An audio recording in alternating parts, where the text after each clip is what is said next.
Olá, meu nome é Estélio Dantas e nós vamos começar agora o curso de prescrição de exercício físico para pessoas de terceira idade.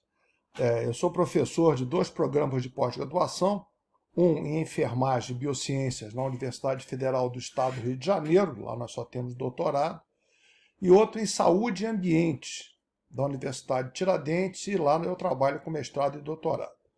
Nos dois programas eu oriento e faço pesquisas sobre idosos, ok? Agradecer muito aos organizadores do Congresso de Ponta a oportunidade de estarmos trabalhando nesse curso de prescrição de exercícios para a terceira idade, que é a chance que nós temos de divulgar conhecimentos, enfim, falar sobre as coisas que nós temos pesquisado ao longo de todos esses anos. E durante todos esses anos nós escrevemos uma série de livros, eu e o meu grupo de pesquisas, o Labim. Estão alguns deles aí, alguns já estão em espanhol, outros são só em português.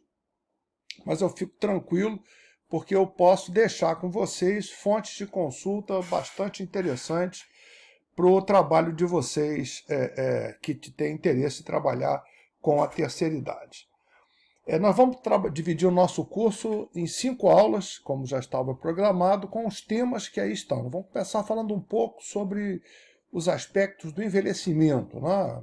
Longevidade, saúde do idoso, aspectos fisiológicos do envelhecimento, que se você vai trabalhar com a terceira idade, você tem que conhecer a problemática do idoso e como é que ela deve ser abordada. Em seguida, nós vamos entrar no condicionamento físico do idoso. Na aula 3, nós vamos falar sobre a prescrição da carga de trabalho, como é que eu prescrevo a carga de trabalho para o idoso.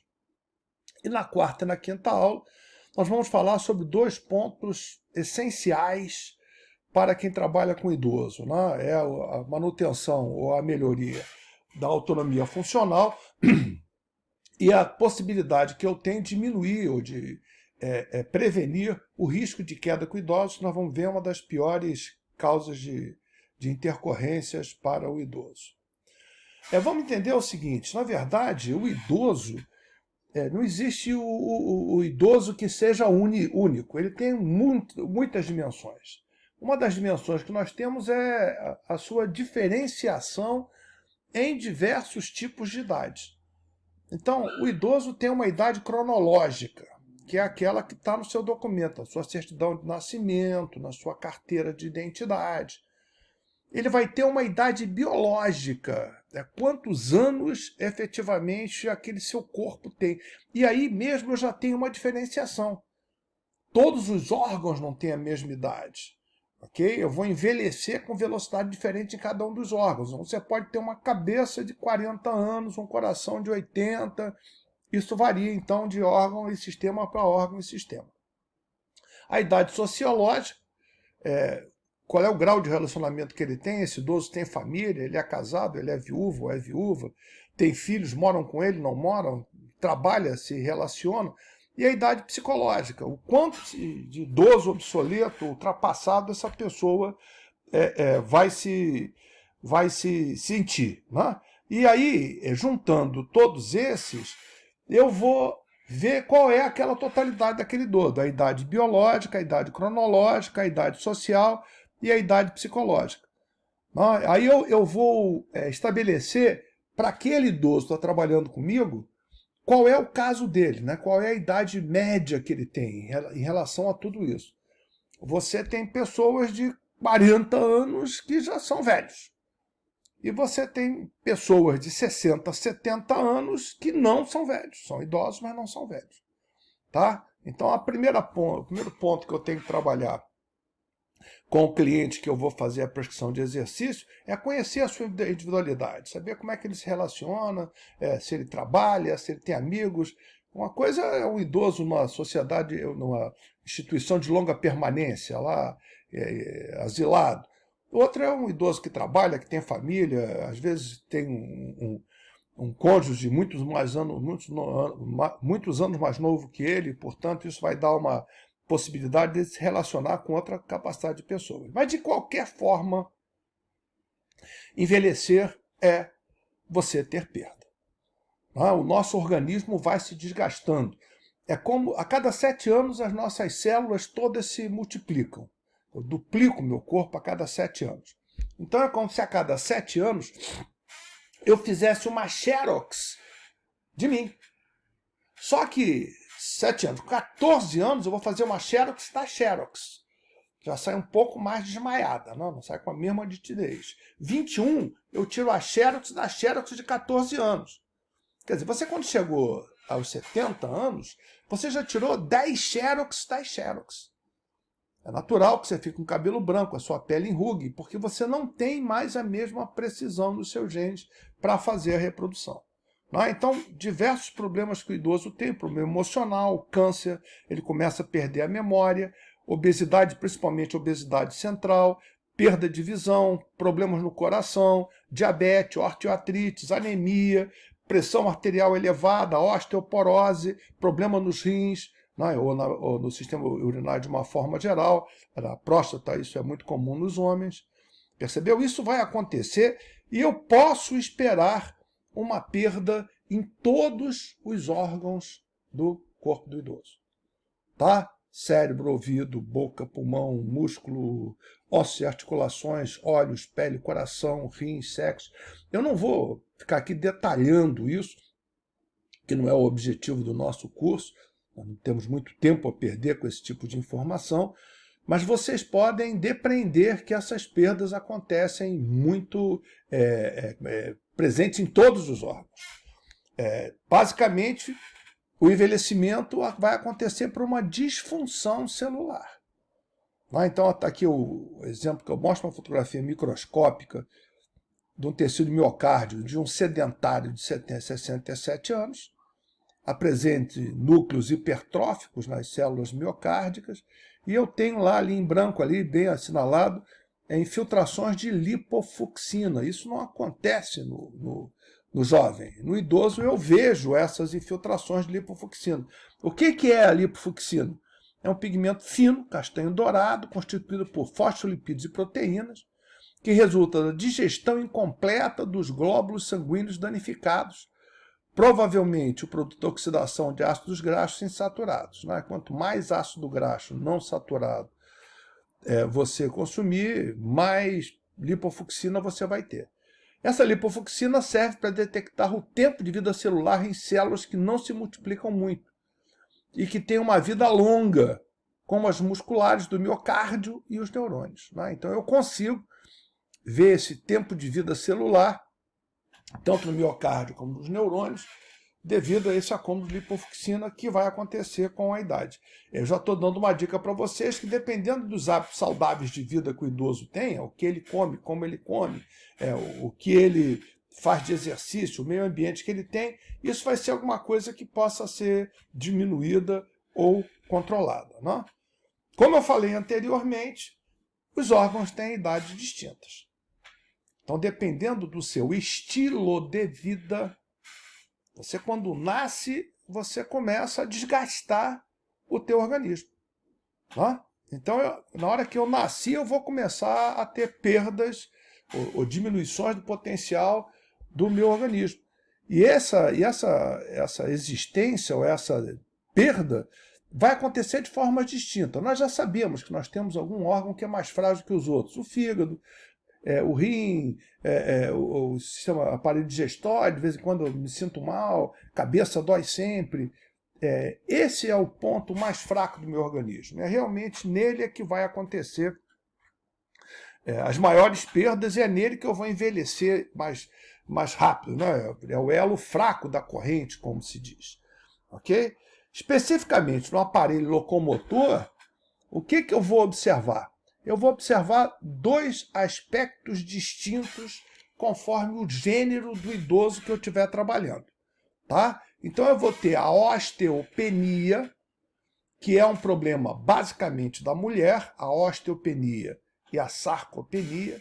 Desculpe, a osteopenia e a osteoporose é basicamente um problema da mulher, e a sarcopenia, que é um problema basicamente do homem. Então esse é o grande problema do aparelho locomotor que eu vou precisar enfrentar, e o exercício vai ser talvez o principal fator terapêutico em cima disso. Eu trabalhar a osteopenia na mulher ou a sarcopenia do homem. Vamos entender primeiro o que é isso.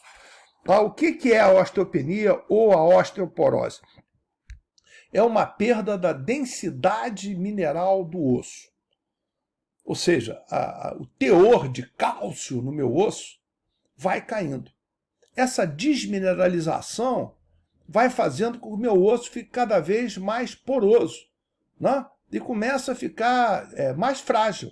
Então, a osteopenia é quando a densidade óssea começa a diminuir. No entanto, ainda não é perigoso.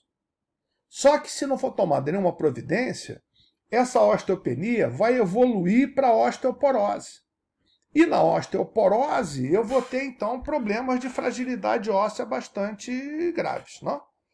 O diagnóstico da osteopenia e da osteoporose é feita por meio do raio-x de dupla absorção, DEXA, no inglês. Não? Então, ele é feita uma medida em cima de desvio padrões da normalidade. O zero aí nessa imagem é o osso normal, é o osso que você tem quando você tem em torno de 30 anos de idade. Né? Então, do zero até o mais 4 lá, até o menos 1, é considerado normal. Então, 4 desvios padrões para mais ou 1 desvio padrão para menos é considerado normal.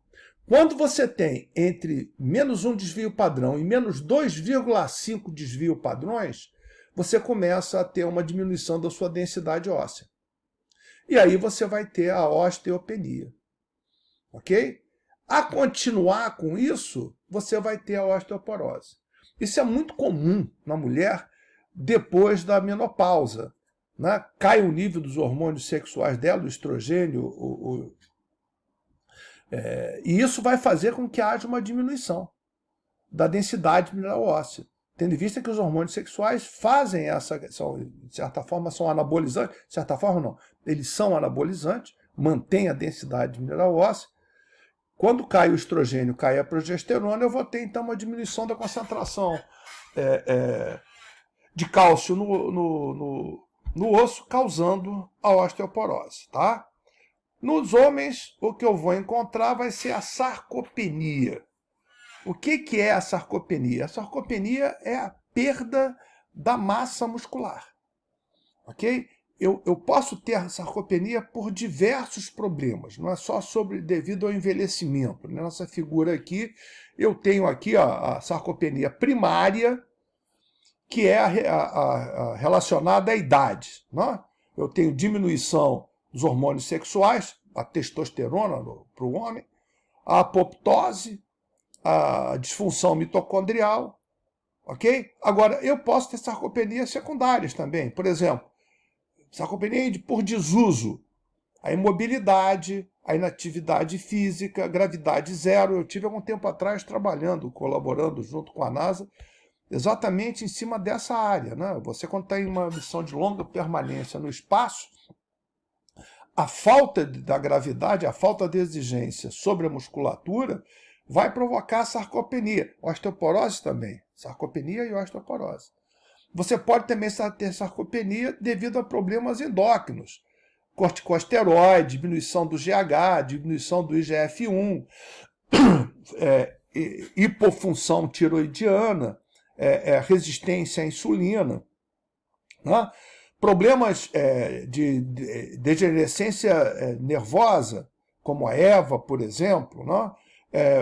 Nutrição inadequada, mal absorção, e a caquexia, que é muito encontrado em casos de câncer, tudo isso caracteriza um quadro de sarcopenia. No nosso caso, especificamente, nós estamos nos focando na sarcopenia relacionada à idade, a primária. Tá? Então, o que vai acontecer? Eu vou ter uma diminuição da quantidade de miofilamentos que eu tenho no músculo. Tá? Eu tenho, então, o músculo novo, está aí a imagem, inclusive, de microscopia eletrônica do músculo novo, e esse músculo, então, ele vai ter a possibilidade de executar força, de ter velocidade.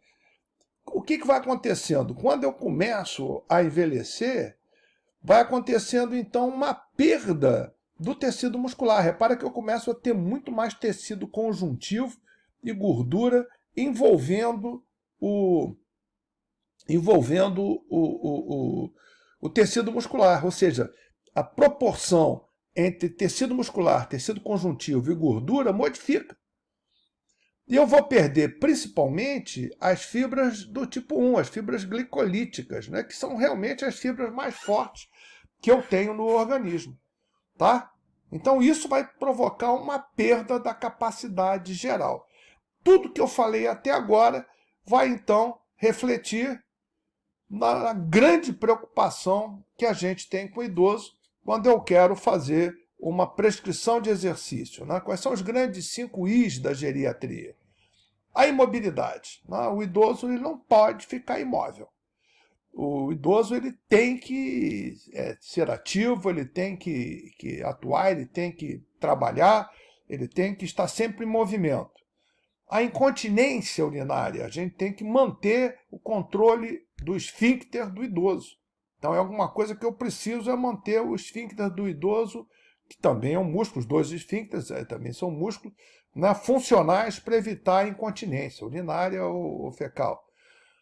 A iatrogenia. O que é a iatrogenia? A iatrogenia são as doenças provocadas pelas intervenções médicas, excesso de medicação, efeitos desnecessários efeitos colaterais de algumas cirurgias. Né? Então, a iatrogenia é doença provocada pela própria ação médica excessiva ou desnecessária. Né? A insuficiência cognitiva, quando o idoso já está num quadro de demência senil, e a instabilidade e queda. Esse é o grande problema que a gente vai ter, evitar que o idoso caia. O idoso, depois que cai, ele vai ter uma série de problemas. Realmente eu tenho que me preocupar com esse idoso para que isso não venha a acontecer. Né? Aí vocês me diriam, pô, Estélio, então envelhecer é uma coisa péssima, né? Mas é natural. A opção que a gente tem a envelhecer é morrer cedo. Então não se lamente por envelhecer. Infelizmente, envelhecer é um privilégio negado a muitos. Cada vez que um jovem morre, ele perde a chance de ser velho. Então a gente fala que o idoso é o jovem que deu certo, que conseguiu ter a sua juventude, a sua maturidade e chegou na velhice. No entanto, eu não posso esquecer que se esse envelhecimento ele é inevitável, ficar velho é opcional. Eu tenho 70 anos de idade, eu não me considero velho. Claro, eu aceito a minha idade, eu sou limitado pela minha idade, minha capacidade de trabalho, minha capacidade atlética, não é mais a que eu tinha quando era novo. Mas eu me recuso a me considerar um velho obsoleto, ultrapassado, estou sempre estudando, estou sempre trabalhando. Por quê? É a grande bênção que a gente tem na vida, o grande gift que a gente tem, é poder viver e aproveitar essa vida o máximo possível. Vamos ver aqui o exemplo aqui da Jenny Calment, morreu com 122 anos de idade. Aí é o 117º aniversário dela, absolutamente lúcida, mas ela ficou lúcida até os 122 anos de idade. Percebeu? Então a perspectiva de vida está cada vez crescendo mais. A gente pode cada vez viver mais tempo. Se você observa a demografia, você vai verificar que a quantidade de anos que as pessoas estão vivendo está aumentando. Em 1920, a expectativa máxima de vida, né, o que você podia esperar viver, era 85 anos para a mulher, o homem era 60, 70 anos. A partir de 1940, o homem chegou lá aos 85, a mulher aos 87. Na década de 80, nós começamos a conseguir ter uma expectativa de vida de 100 anos. E a partir dos anos 2000, a gente passa a ter uma perspectiva de viver mais de 100 anos. Né? Conseguir viver mais de 100 anos. E aí o que a gente tem? A gente tem um limite biológico, hoje em dia, que a gente espera, que é 115 anos. A gente acredita que o organismo humano, normal, ele consegue suportar a vida até 115 anos. Depois eu começo a ter deteriorizações de neurônios, dos vasos sanguíneos, que são coisas, como eu já falei para vocês, que não se renovam com muita facilidade, e eu teria, então, um limite biológico para eu viver além dos 15 anos. Teria. Por quê? Porque a genômica está mudando tudo isso hoje em dia. Já existem sistemas, está aqui o Aging Center Database, você tem condição de, pela internet, você conhecer todos os genes do Projeto Genoma, o que foi baseado no Projeto Genoma. Então, eles estão vendo quais são os genes associados ao envelhecimento. Isso permitiu um conhecimento dos processos de envelhecimento que a gente não tinha antes. Então, hoje em dia, nós já temos bastante segurança sobre o que causa o envelhecimento. Tá aí, esse aí é um cromossomo.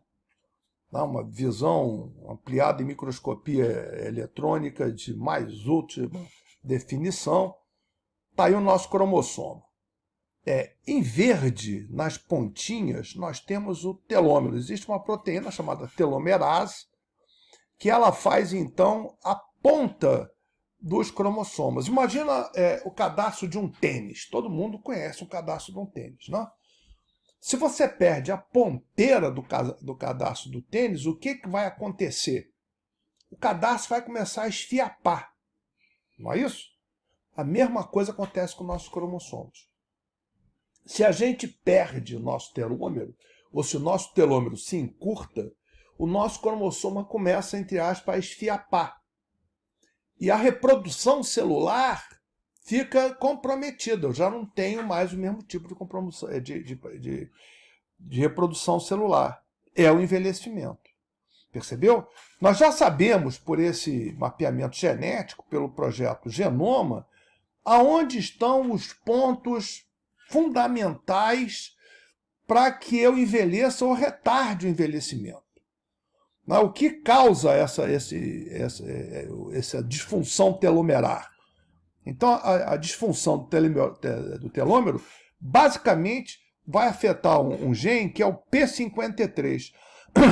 O P53 ele é o gene supressor tumoral. Ele faz a manutenção da integridade do código genético. Ele tem uma influência muito grande no câncer e ele tem uma influência muito grande no envelhecimento. Tá? Ele que mantém o seu código genético inalterado. Então, se eu aumentar o telômero, o P53 fica funcionando adequadamente. Se ele funcionar demais, não. Se funcionar demais, eu vou acabar tendo alguns problemas.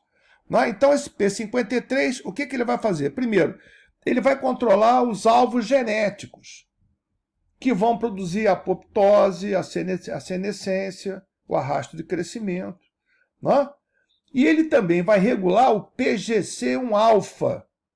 O que o PGC1-alfa faz? Ele vai regular, ou vai, como é que eu vou dizer assim, controlar a disfunção mitocondrial.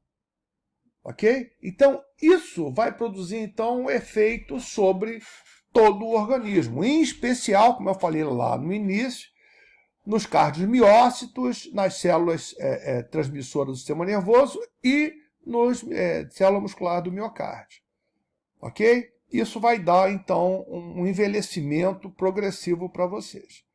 Obviamente, a gente já tem como controlar isso. Olha só que coisa bacana. Isso não é uma coisa para existir daqui a 50 ou 200 anos, não. Isso está previsto para começar a funcionar em 2022.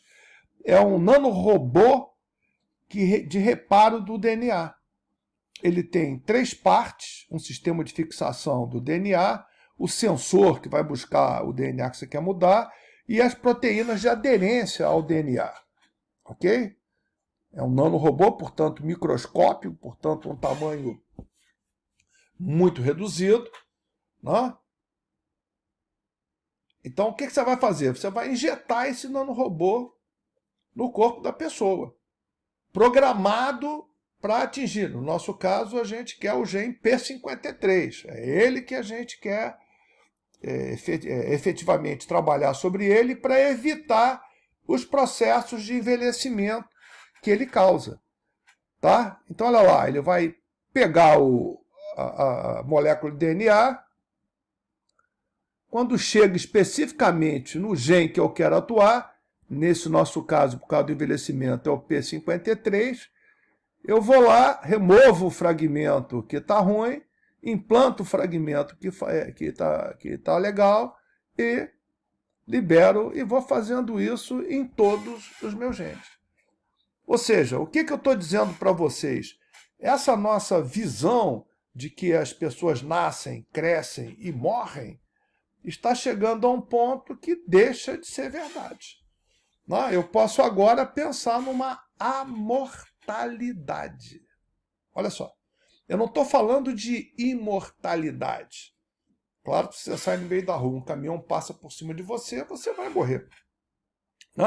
Mas eu estou falando numa amortalidade, a não necessidade de você morrer por causa da idade. Isso vai mudar completamente a nossa forma de entender a vida, que você nasceu com esse determinismo. Eu nasci, vou crescer e depois eu vou morrer. Obviamente, para nós que estamos vivendo hoje em dia, isso não vai ser possível. Eu acredito que a partir de 2022, a gente tem aí durante 10 ou 20 anos a possibilidade de diminuir a velocidade ou de retardar o envelhecimento, ou de parar o envelhecimento. Mas a gente pode esperar, para quem está nascendo a partir de 2022, que eles realmente sejam amortais, sejam pessoas que não vão ter problema de mortalidade. Isso vai acrescentar um problema drástico ao mundo. O que é? É o envelhecimento populacional, é o aumento da população de terceira idade. Por exemplo, a gente pega em Taiwan, nós já temos isso de uma forma bastante nítida. Ok? Está aí a pirâmide populacional em Taiwan. Em 2017, eu tinha 14% de idosos, eu tinha 74% de pessoas de 15 a 24 anos, pessoas que estavam em idade de trabalho, e as crianças eram em torno de 12%. Em 2025, quer dizer, daqui a poucos anos, 5 anos, o meu número de idosos vai passar para 20%, mais de 65 anos. E o meu número de pessoas que trabalham cai para 69%. E quando chegar em 2060, olha lá o que eu tenho: 42% de idosos, 49% de pessoas em idade de trabalho. Se eu somar os 42% de idosos com os 9% de crianças, eu vou ter 51%, ou seja, eu vou ter mais gente precisando de cuidado do que gente capaz de cuidar. É o que o pessoal chama de Super Aged Society, a sociedade super envelhecida. Então, em 2025, ela já começa a ser uma sociedade super age, a partir de 2025. Porque quando a gente verifica que a quantidade de idosos está chegando a um nível que é realmente impressionante. Então, esse decréscimo que a gente tem vai fazer com que eu tenha uma sociedade diferenciada. Eu sempre digo para meus alunos, eu não sei se você, quando se formar, vai trabalhar com criança. Agora, que você vai trabalhar com velho, que você vai trabalhar com obeso, isso eu tenho certeza que você vai. Que a população mundial está crescendo, de idosos está crescendo em ritmo acelerado. Isso vai ter que provocar o quê? Uma modificação nas cidades. As nossas cidades, hoje em dia, são planejadas para jovens. Você tem uma cidade que ela foi planejada para as pessoas trabalharem, para as pessoas terem filhos no colégio. Então é uma cidade planejada para jovem. E nós estamos vendo que a Ultra Aged Society, Super Aged Society, sociedade idosa, vai precisar de uma cidade que seja amistosa com os idosos. Eles listam aqui 8 aspectos que tem que ser observado. Primeiro, os espaços outdoor e os edifícios. O idoso tem problema de acesso. Então, a calçada, o tipo de espaço que ele tem, né, isso tem que ser pensado nisso. Né? O transporte, como é que o idoso vai se transportar? Será que ele consegue dirigir o carro dele? Será que ele tem condição de ter um carro? Será que eu tenho que ter transporte de massa para ele? O transporte de massa, eu vejo lá no Rio de Janeiro, eu vi os ônibus com o degrau, uma altura estúpida para as pessoas subirem, né? A casa do idoso é uma casa diferente da casa do jovem. A gente vai ver na nossa última aula, quando eu falar de risco de queda, a necessidade que a gente tem de ter uma casa que não seja agressiva ao idoso. A participação social, de que forma o idoso pode participar. Uma reformulação da família, talvez, o idoso tomando conta dos netos e os filhos tendo que trabalhar, alguma coisa dessa natureza, né? O respeito e a inclusão social. Eu vou precisar utilizar o idoso nas atividades sociais da cidade. A participação cívica e o emprego. Não vai dar para eu colocar, eu acho que essa é uma discussão que acontece no mundo todo, a previdência social. Eu não vou poder parar de trabalhar cedo. Se eu estou tendo expectativa de vida, esse idoso vai ter que trabalhar até mais tarde para sustentar, inclusive ele mesmo quando tiver numa situação que ele não tenha mais condição de trabalhar. Mas nós estamos com problema de emprego hoje para os jovens. Como é que a gente vai botar o velho para trabalhar? Então são coisas que precisam ser resolvidas. Aí a comunicação e a informação, que é a internet, esses nossos tempos de pandemia, fizeram uma otimização ou uma potencialização do uso da internet, que veio para ficar e é alguma coisa que tem que acontecer. Aí eu deixei por fim, o que eu acho mais importante, é o suporte comunitário e os serviços de saúde, inclusive o exercício físico. Ok? A gente vai precisar de ter uma oferta orientada, de ter uma oferta sistematizada, de ter uma oferta profissional de exercício físico para o idoso, se eu quiser que todos os outros aspectos funcionem. Na nossa introdução, então, o que eu queria mostrar para vocês era isso. Se você quiser ter conteúdo dessa palestra, quiser ter acesso ao conteúdo dessa palestra, está aí o código QR. Por favor, escaneie esse código QR, que você vai ser levado ao PDF dela. Tá? Então, vou dar um tempo para que você consiga escanear aí esse código QR.